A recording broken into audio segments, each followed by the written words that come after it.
আপনি যদি ইমো ব্যবহারকারী হন এবং নিজের মান সম্মান এবং প্রাইভেসি বজায় রেখে ইমো ব্যবহার করতে চান, তাহলে এই ভিডিওটি অবশ্যই আপনার জন্য।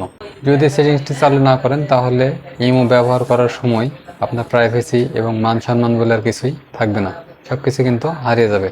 এবং আপনি যখন ভিডিও কলে কথা বলেন বা কোনো ছবি আদান প্রদান করেন, সেগুলোর কিন্তু স্ক্রিন রেকর্ড বা স্ক্রিন শট নিয়ে সেগুলো অনেক সময় ভাইরাল হওয়ার একটা সম্ভাবনা থাকে।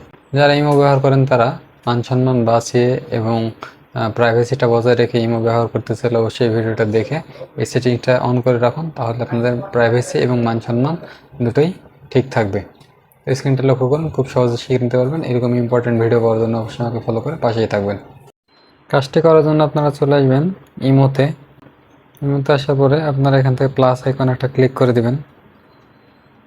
তারপরে এখান থেকে আপনারা পাবেন মোরে একটা ক্লিক করে দিবেন। দেওয়ার পরে এখান থেকে আপনারা একটা অপশন পাবেন সিকিউরিটি অ্যান্ড প্রাইভেসি, এখানে একটা ক্লিক করে দিবেন।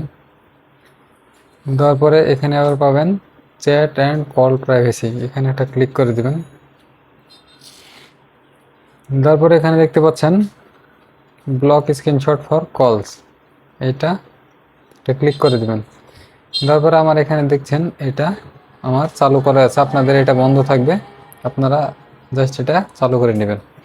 তাহলে কি আপনাকে ফোন দিলে বা ভিডিও কল দিলে, আপনি কারোর সাথে ভিডিও কলে বা কলে কথা বলার সময়, ফটো আদান প্রদানের সময় আপনার কলগুলো কেউ স্ক্রিন রেকর্ড বা স্ক্রিনশট নিতে পারবে না, এবং আপনার সাইটের প্রাইভেসিটা ঠিকঠাক থাকবে এবং আপনার মান সম্মান হারানোর কোনো বই থাকবে না।